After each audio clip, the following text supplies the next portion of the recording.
Okay, so let's take a look at how you can install Oracle Linux in Microsoft's virtual machine, right? So we are in Azure portal, and here you see virtual machine service in front of you. I can also access this from search bar top, or I can check the menu, click on virtual machines. Now here you notice that everything is empty. So I'll be creating virtual machine from the menu. There are other configurations, but we will stick with the one here. So create virtual machine hosted by Azure, and it will take you to configuration setup page. So in the basics tab, you will find things to set. You have to choose subscription. I'm on free trial. If you are on pay as you go, you can select that. Then I will choose resource group. Then use virtual machine name. So I will name this as Azure Oracle, right? And choose the region. Let's go with US for now. Then available option, I will choose zone and then pick first zone. Security type, there are three: standard, trusted, and confidential. As this machine is test based, I will go with standard, right? Then comes image. So here I'll be choosing, let's say, Oracle Linux, which is also for free option, right? So we select that, and it will also change my region. So it will pick the best region for myself. Currently it is West Europe, right? As it has free service eligible, I will go with that option. Then it picks the size, 1 CPU, 1 GB memory. Then we move on to admin account. Here you can choose password or SSH. So I'm picking SSH option as that is more reliable way to connect. I will keep username as Azure user or test, and then select key source as generate key pair for me. You can use your existing keys, but I will keep this simple. Then there is key pair name, which is Azure Oracle underscore key. Now comes the port rule. Let's say you want to connect using PuTTY, so you will enable SSH22. You want to run a server, you will use HTTP. Once you do that, you will click on review and create. Here you will have to wait for validation to pass and allow us the options, right? So here you see we are having these options. Rate is also there per hour basis, right? Now we can go through all the settings, and here you see these details you will also find when you run specific system commands. Right now, later I will click on create and let the deployment start. Now here one more step is to download the key pair. So it will download this Oracle key, right? Now once you download this, what we can do is can shift that key to some other location where we are keeping the previous keys, right? So here I also have PuTTY and PuTTY generator. So we are going to use PuTTY generator with that key to generate private and public key. So coming here, you will notice that we have deployment in progress. So we have to see the status that everything is executed, right? Once we see that deployment, we are good to go with our other settings like generating the key, then using all the details within our PuTTY, and then establishing the connection. Do note that as long as you have the machines running, you will be paying the charges for creating those machines and then deploying them. Also do note that while we are doing this, we can go to partition and click on conversions and import the key. Here you will see your Oracle key, and here let me save it as private key Azure Oracle .ppk, and I will save this along with public key. So Azure public .pub, right? I will save this. Once we do that, we will close this, and here we have our deployment in progress. Now immediately the status is changed, you also get notification.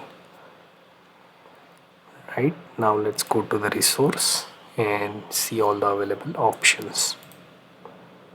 Right, currently we are started with the service and it is showing running.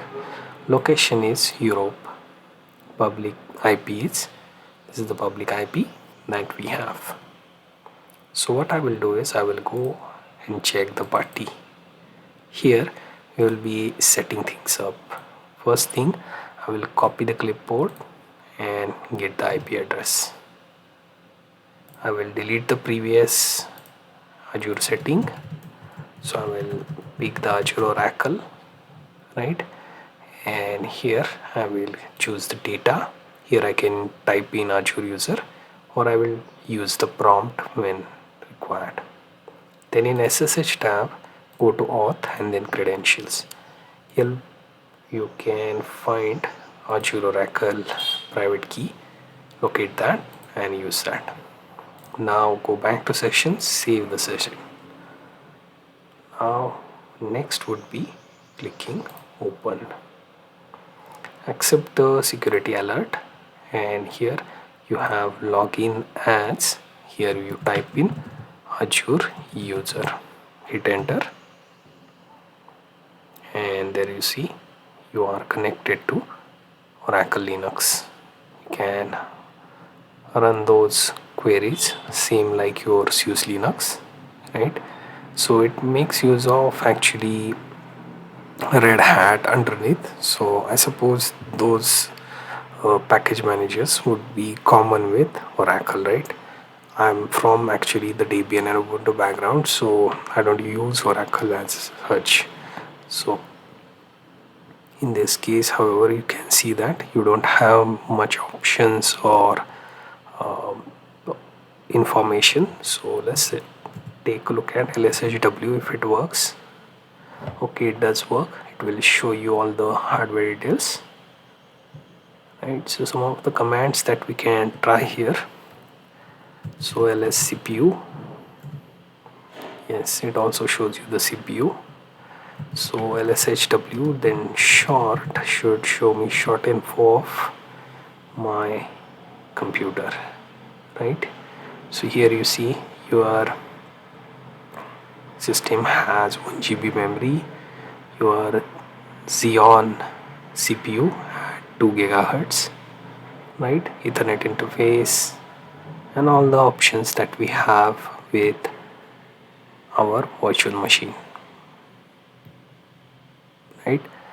So we managed to create all of this in a process and reach up to this point where we can go ahead and work as we please, right? And we have our one instance of Oracle Linux on Azure's VM, right? So we can recap this in a sort of way how we managed to do this. So let's go and check the flow. So I went to Azure portal and click on virtual machine, right? And then I click on create Azure virtual machine, right? And then here you can see I have project details, to fill out. Pick the virtual machine name, region, available option, image, which is Oracle Linux. Right, security type and architecture, keeping the 64-bit as is, as there is no option for ARM. So we have selected what we have. Then we selected public key option and then set things up with username as well. Selected the post to allow, and that's it. We created virtual machine, and then we have one instance that is running, right? So as the instance is running, you get your IP address. You already have your SSH keys, which I converted into using key generator. So in import key, you will import that .pem file, then save public and private keys, right?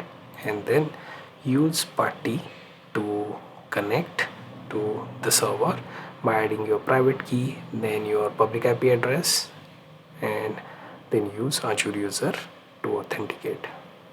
Then you have your Oracle Linux interface in SSH, and you can run the command, install packages, and run the server as you require, right?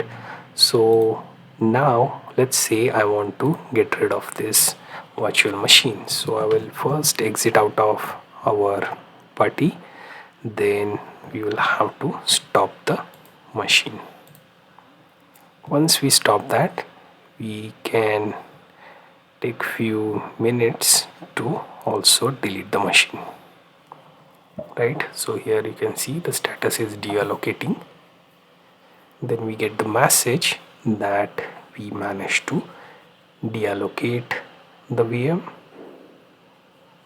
Then when you delete, you will select the resources that you want to delete and then move on ahead with that. So let's go ahead and delete.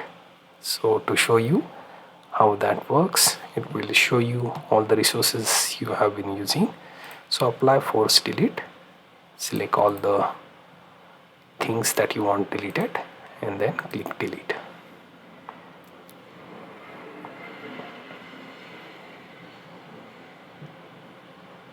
Right, once deleted, we can come back here and see that this particular instance is gone from the list.